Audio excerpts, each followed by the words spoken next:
Okay, so I'm back, you guys. Nice to see you again. Actually, I can't see you because this is a video. So, nice to be here again. Now, let me, for real, let me get into it. I'm just going to pray first. God, I thank you and I honor you for the things that you desire to say. Lord, sometimes it's not easy to be transparent, and sometimes you just want to keep things to yourself. But I know that transparency is beneficial, and sharing of the testimony is also beneficial, and that it brings glory to your name. But it also brings freedom to the person that is sharing it. It brings boldness. It brings wholeness. It brings clarity. God, so I just thank you for breathing into this place and allowing my breath to become in alignment with yours, that I might breathe easier because I have you in this moment, that no anxiety, no fear, no hindrance, nothing will come and take this moment away from me and you, because ultimately it's to me and you. It's me giving what you have given me. It's me talking about the life that you have given me, talking about the life that you have walked alongside of me with, and sharing that life with other people, and it's light to the tunnel. So God, I thank you and I honor you for the tunnel. Sometimes we don't thank God for the tunnel, but God, I thank you for the tunnel. I thank you that I walked through it and I was able to see that light glistening from the distance, and then I was able to see that light within me and be able to walk out that tunnel, walk through that tunnel with you. The light that was in front of me, then the light that was within me, and the light that surrounds me, because you are omnipresent and you're everywhere. So I just thank you and I just honor you for going before me in this hour. Amen. Okay, so I'll just be talking about love and lust still. And so in the Bible, in Genesis, it talks about God calling out to Adam and saying, "Where are you?" And I feel like in my life, I hid so much, whether it was me being silent and not speaking. For a long time, I can remember that I didn't speak. Like, I talked. I always had the ability to talk. But some things I just didn't say, or some conversation I just didn't have. And so I would say I just didn't speak up. So I stayed in my mind a lot. So a lot of the things that I held, it was within my mind and within my heart. And so when God is in the garden and he's saying, "Where are you?" I think for me, that's a place of reconnection. Being reconnected to the Father, being able to be seen by the Father, heard by the Father, and to express the things that has been done to me or the things that I have done. It's being able to be vulnerable because they was naked. And they didn't know they was naked at first, but now they're in this position where they know they're naked, and they tried to cover themselves up with fig leaves. And the fig leaves didn't do them enough justice, because God still went and created clothes for them. And so, because I have utilized all these things to cover myself up, whether it was just not speaking about it or just hiding it and journaling or whatever, and not really dealing with it or coming to in front of who I need to come in front of to confess this to, it had me in a place of where I just do it alone. And for so long, I just did things alone. Whether it was me trying to be strong alone, me trying to endure alone, me trying to figure it out, like, how can I make this happen, or how can I get myself out of it. So long I did it alone, not knowing that, not acknowledging that there was help around me. And so, like I talked about in the last video, that I was leading a ministry so long, I didn't even know how to receive help, because I was living a life where I didn't ask for help, even though I needed it. Even I needed help physically, emotionally, mentally, spiritually, but I didn't ask for it. I didn't know how. And so for so long I hid within sexual sin, because and there was a point where I wanted to be free, so I would tell people. But then I didn't know how to live within the freedom, and I needed help doing that also. And so my lack of coming out and saying, God, I was afraid. I was scared. Because I found out something about myself that I didn't know before. I found out that I was sinful. And I didn't know that before because I wasn't recognizing what was sin. And I found out that I was disobedient because I wasn't listening to your voice after you told me something. And things of that sort. So I think it can be hard to come out and say, here I am, when God is calling you because you found yourself in a situation that you don't recognize. And so living within sexual sin and things, you can begin to not recognize yourself or recognize who God is calling you to be. I was always kind-hearted, and love and kindness really draws people in, because that's what God did, but he did it in a pure way to me, where his love and kindness drew me into himself.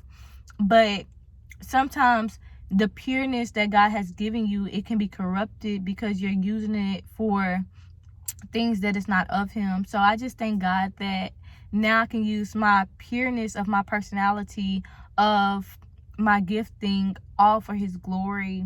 And I'm still learning how to. So yeah, I was in sexual sin for a couple of years, which God is still walking me through. Because I know within him I have overcome all things, because he has overcome all things. But there's still a process. I'm still going through the process of remaining. That's what happened. So I will become set free, right? Because I am free indeed. And the things that he has taught me to be free, I will stop doing it. Like I didn't need to do it no more. Boundaries, stop using those boundaries. Compromise. Reading my word, that's what kept you. Praying, fasting, stop doing it. Like, when did you just become immortal to those temptations, to those things that was there? When did you just become able to do it by yourself? But sometimes you can get to a place where you feel like that. But it's okay. Because God will help you to come back and see that you need him. And it's not to say that he do it in a evil way. Like, oh, I'ma tear you down. I'ma knock everything down that's going good for you. He don't do that. Sometimes we self-destruct. By continuing to repeat that same sin or going back to it, we self-destruct. And we notice, one time I went back to sexual sin, and then this person was obsessed. I don't want anybody to be obsessed with me. I'm sorry. Love the Lord your God with all your heart, mind, and soul. But me, baby, just love me with what God allows you to love me with. Because I don't need a session. None of that.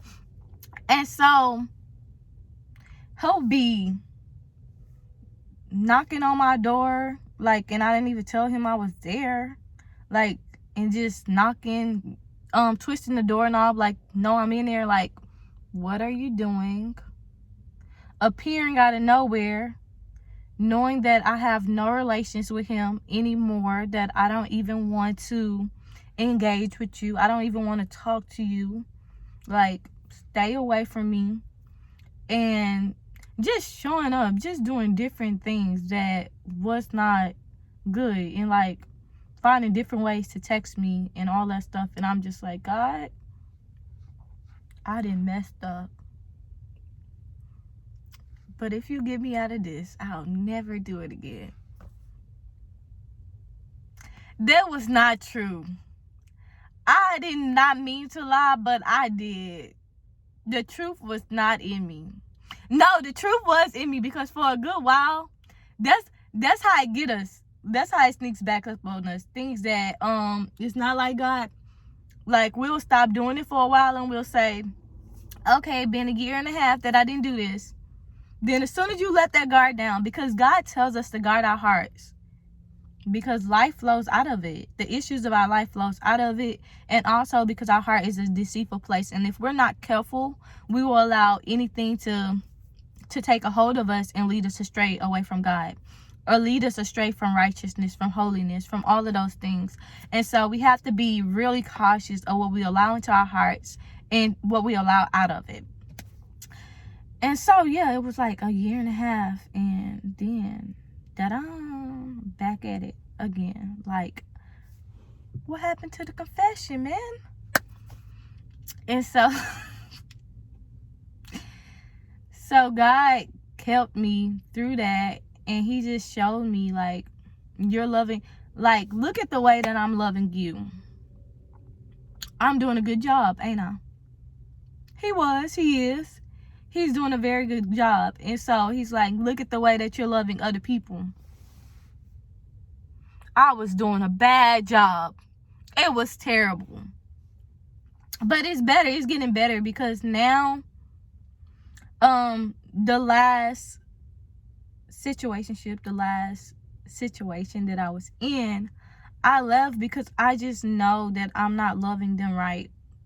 And love is kind, love is patient, love is long-suffering, love is remember no wrongdoings, and all of those things, which is in 1 Corinthians 13, 4-8. So I'm not loving them right because I'm not loving them according to what I believe or what I'm receiving. And so I can't stay there knowing that just because you don't acknowledge that I'm doing you a disservice doesn't mean I'm not doing you a disservice. So I had to leave, and I had to commit to staying away when it's so easily to go back, when it's so easily to return, when they're readily and available for you to say, hey, how you doing today? Let me, talk a little. Don't even have to sweet talk them, like they just there.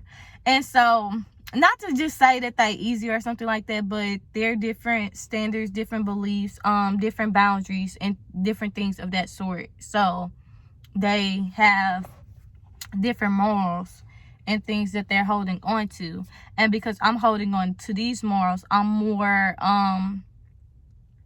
able to say this isn't right. And able probably wasn't the right word, but yeah. And so I began to acknowledge that if I lust upon a man, I commit adultery within my heart against them. So it's not right for me to try to hold men to a standard that I'm not holding myself in the standard of God. Because if I'm called to be holy because God is holy, then I should be holy. And my brother is walking over here to do I don't know what. And so, yes, I just thank God that he is continuing to make me more like him, continue to make me more in his image, so that I can love people in his likeness, love people in his truth, and love people within the spirit. Because like I said in the last video, if you walk after the spirit, you will not lust after the flesh. But if you walk in the flesh, you're going to lust after the flesh. And guess what you're going to feed? You're going to feed the flesh. And guess what there is going to lead you? Into shame, into condemning yourself, into feeling no good, into being prideful. Like, I don't need help. I'm doing everything right. I'm fine. This is the life I want to live. This life is more fun and enjoyable. And I'm not saying that ain't your truth, but I'm saying according to the word that is not true. And so I have decided to follow Jesus and to remain in him, because it tells us that he is divine and we are the branches and we are connected to him. So my desire is to remain connected to the branch. But it also tells us that if you are committing sin and living like not like him, then you are cut from that branch. But you can always be reconnected. You can be grafted in. So that's the good thing. Like, I'm just so glad that God can graft me back in to his vine, and I still be able to live within the source. Like, because he don't become disconnected, we become disconnected, and that's why we have to return to him, and that's why we have to repent. And I also thank God that I was able to recognize that my mindset and my mentality towards men was not right. It was not beneficial to me. It was actually detrimental to me. But now that I have a better mindset towards them, I can engage with them better. I can love them better, and I can even speak to them in a way that is pleasing to God. So, sexual sin, I don't really see. Well, I want to say that it has no benefit to you or to where God is taking you. But I would not discredit what I have learned or what I have gained from those experiences about God and about myself and about men and about other people. I won't say that it didn't help me to love them better, that it didn't help me to recognize God's love better, that it didn't help me to value myself more, because it did. But outside of the covenant of God, some of these things are just not useful, or it doesn't benefit us, because it's outside of what he has called to benefit us. So yeah, thank you for coming and listening in to me go through the process of even trying to state this stuff to you. But I just thank God that as he has kept me, that he will keep you also.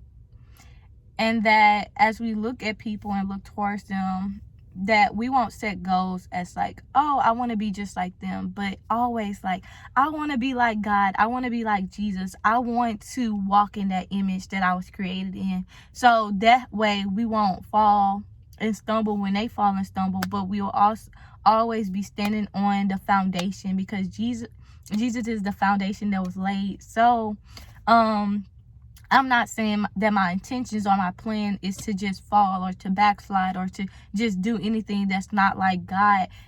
There's this thing where it says, follow me as I follow Jesus. So that means, like, if I stop following him, which I don't plan to, however, if someone was to stop following him, then you stop following them and you keep following Jesus, because he is the one that we are called to follow and to be like and to live like and to speak like.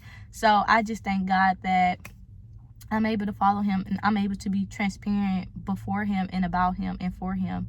And thank God for his glory. God, I thank you and I honor you for everything that you have spoken, and that you just bring it and tie it together. You'll make it make sense, and you will allow people to receive what you are giving to them, and that you would just continue to express your heart to them and your ways to them and your truth to them, and that they will have life in you and have it more abundantly. God, I thank you that you are breaking them free from things that they have been struggling with for years, and that you are keeping them in their right minds, and that you are also redeeming their minds so that they can think more like you, and that you are restoring their hearts and the things that is within it, so that they can live more like you, and so that they can begin to put that guard back up, so that they can live out things in spirit and in truth. In Jesus' holy name, I just thank him and I just honor him for even giving me the courage and the boldness to go before y'all and to tell y'all about my life and the things that is going on.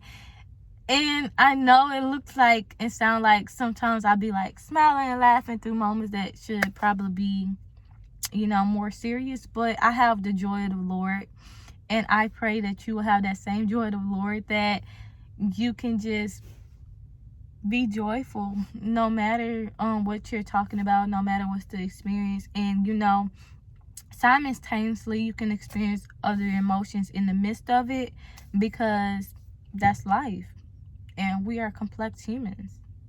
Only God can really understand us. So shout out to God for understanding me and understanding you. And now later, you guys have a wonderful day, night, whatever time it is. Bye-bye.